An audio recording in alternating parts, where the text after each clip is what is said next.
while he was on his way to school. Now, through the hard work of our law enforcement officers and through the course of the investigation and then putting in all the man hours, we learned that the suspect that we had previously been looking for in a robbery that occurred earlier this month committed this robbery. So we were in haste of identifying that person.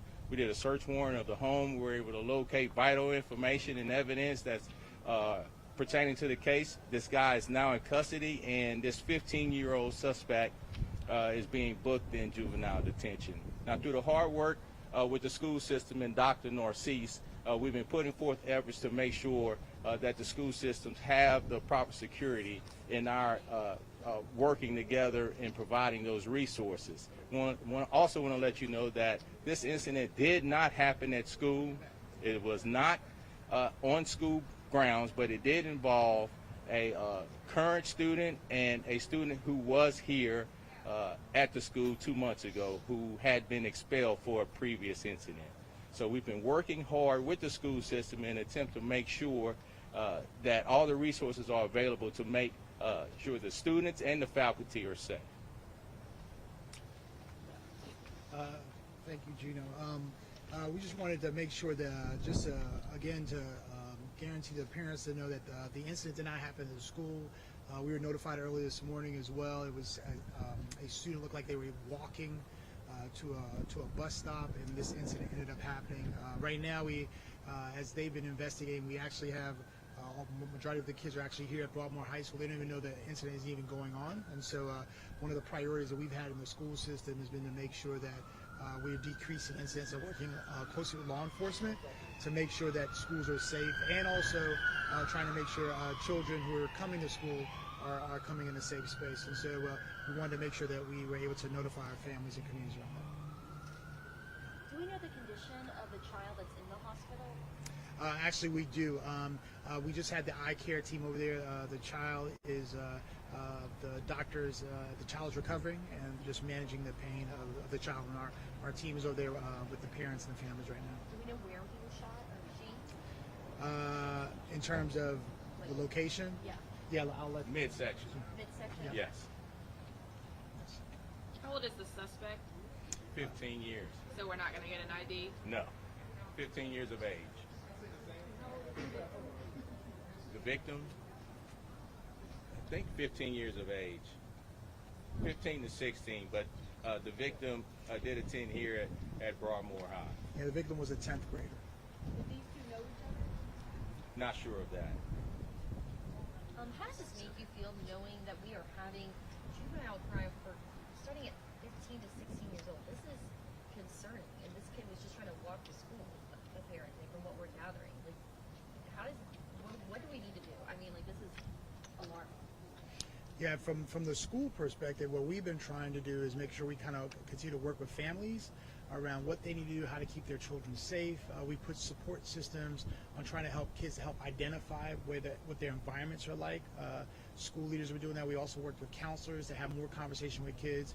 One of the things we put in place is we've decreased the ratio of counselor to students, so they can have more conversation with kids, and also working with the mayor's office around safe, healthy, and hopeful, around safe passages, and all those components. This is not widespread across all of our schools, but there are particular neighborhoods and communities that we have to be much more aggressive about in terms of trying to ensure that we decrease incidents. And to add with that, Chief Paul has been working hard with the community. We've been going out to a lot of community small talks in an attempt to come up with solutions and find out what the problem is. So first the problem, then come up with solutions. So we're working together with all the nonprofit agencies. Chief Paul has been pushing very hard in the community, but reaching out to all resources that are available, the school system, nonprofit, domestic violence association. So we've been pushing hard at combating crime. Now, when you say about juveniles, been working with the judicial system in an attempt to find resources and providing those particular resources to our youth to find out what's the cause of their problem and how can we prevent future things like this from happening. What's the suspect being charged with? I will be able to give you that additional information later on, but one for sure will be armed robbery, 2 counts. 2 counts. Yes. 2 counts. Because Oh, there was was it an a incident previous one? previous one that happened earlier this month. Should parents be concerned about their children walking to school or walking to the bus? And at this time, at least from the information, we're still learning more about information. This seemed to be more of,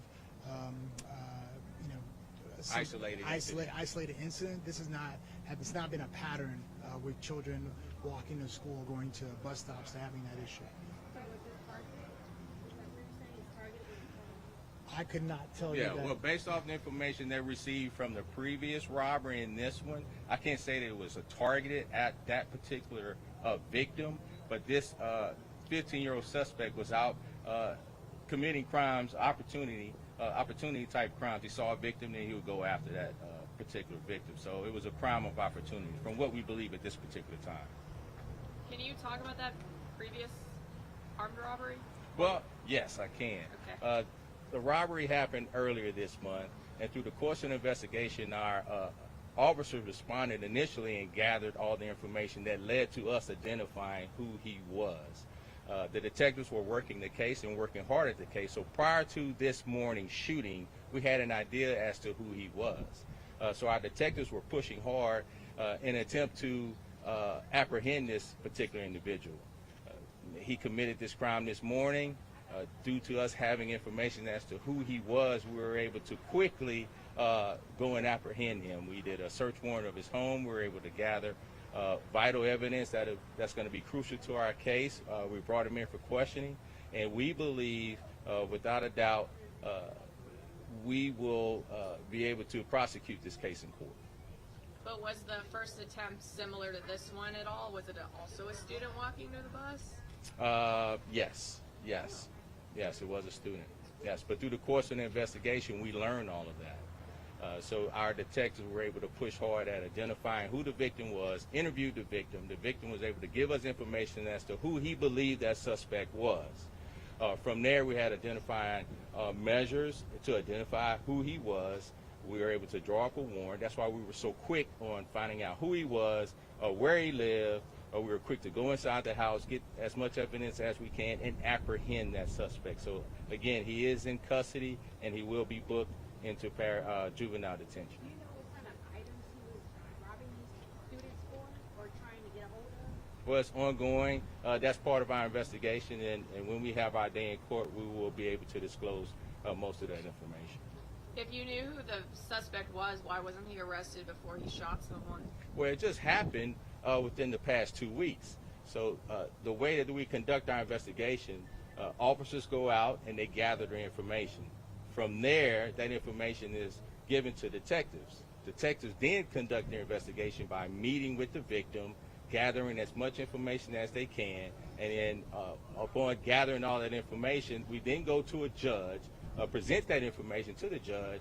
If the judge feels that we have enough to be able to sign the warrant and it's valid in the information and evidence that we have, they then will sign that warrant, and then we will actively go and pursue that person. So it's a process in which we gather the information to developing the suspect to getting the warrant signed.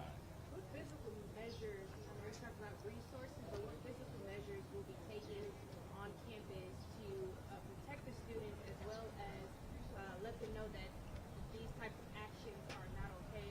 Aside from our area, we've seen kids using guns in schools, environments lately. So what extra measures and physical measures will be taken here on campus? Yeah, so let's just be clear. This incident happened away from the school. Right now we have kids full of school, and we know what's actually going on. So I don't want us to think that because this happened with a child walking to a bus stop this morning, that this happened in school. School is actually running well right now. The majority of kids here, they don't even know what's going on. So I want to make sure we say that first. Secondly, what we have done in terms of measures, which we've been working on since I arrived, has been one, if you notice, we work closely with Baton Rouge Police Department. We work closely with the Sheriff's Office. We work with all these various stakeholders, the Mayor's Office, to make sure that we can start addressing specific issues. We also vamped up officers full-time in schools. The board passed where I've been working with BRBD and Sheriff's Office to making sure we get more officers in schools. We've actually hired more going in. Right now at Broadmoor, we have an officer that's here every single day at the schools. We've been pushing for that to happen at all the middle and high schools. schools, and also working for us to rotate in elementary schools, especially where there's major issues or major, just to kind of take incidents down. So that's been kind of our main work. And I think the big part, as you heard, is that we're trying to get out into the community. There are particular communities we're trying to work closely with to begin to identify where they're issued, but also working with a lot of nonprofit partners who actually are part of the community. One thing I always keep trying to tell folks is we have a lot of resources, but we're working hard to coordinate together. We work with a group called our Baton Rouge Area Youth Network. We have 90 partners that work with us. We have a YMCA. So all these folks work with us to wrap our hands around kids to make sure that we can be much more preventative and not to have these conversations where we're reactionary to an incident that happened. But it takes time. Some of these issues didn't happen yesterday, but there's been a lot of impact that's happened over the last year or two to help decrease incidents. And so we're being much more aggressive around that. Even with this space that happened here, we're trying to work on information together, make sure that the kids feel safe, engage with their families to know what to do, and help them to kind of navigate. Any thoughts or comments in general on kids and juveniles getting a hold of weapons? Mm-hmm. Any thoughts or comments to families? Well, I can say what we've been pushing hard. Chief Paul has been pushing this narrative since the beginning. We ask that families get involved. We cannot do it by ourselves. It's a collective effort. We rely on the resources, we rely on the community, and we rely on the families to get involved. Chief Paul has often said, go into your kids' room, check their room, see what information they're sharing on social media. Go underneath the bed, underneath the mattress, see if they have guns in their room. So our initiative has been to reach out to the community, reach out to families that are having trouble with their kids, and to ultimately become involved. Yeah, we would say the same exact thing.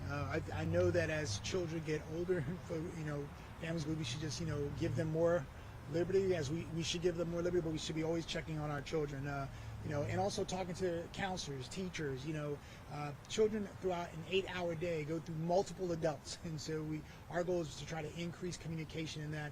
And the other part I continue to tell folks is it takes a collective approach as a community for us to do this work. The school alone cannot solve this issue, so we put a lot of more officers and trying to make sure that we stay on top of the kids around discipline and those pieces, and also provide intervention support. Many children come to us as well that may have different sets of challenges. It's not a widespread issue in all schools, but there are some communities that need a little bit more than others, and our goal is to help support them to become better. Will class continue today and for the rest of the week? Yes, a matter of fact, as I shared, right now we have almost 700 kids here at the school. School has been going on. Nothing has stopped this morning, and if you ask most of the children that are even here, they don't even know what's going on. So, everything has been pretty safe. This has happened away from the school, so we're just trying to get ahead of it. And the kid was just walking to the bus, or he was just walking towards school over here when it happened? From our understanding, the child was walking. I don't know if it was to the bus stop or to the school. I don't know. That's still part of the investigation to find out. He stayed about a block or two away from here. Yeah, about almost 4 miles, I think, was the distance we saw from the high school. About how many miles? About 4 miles, estimation of that.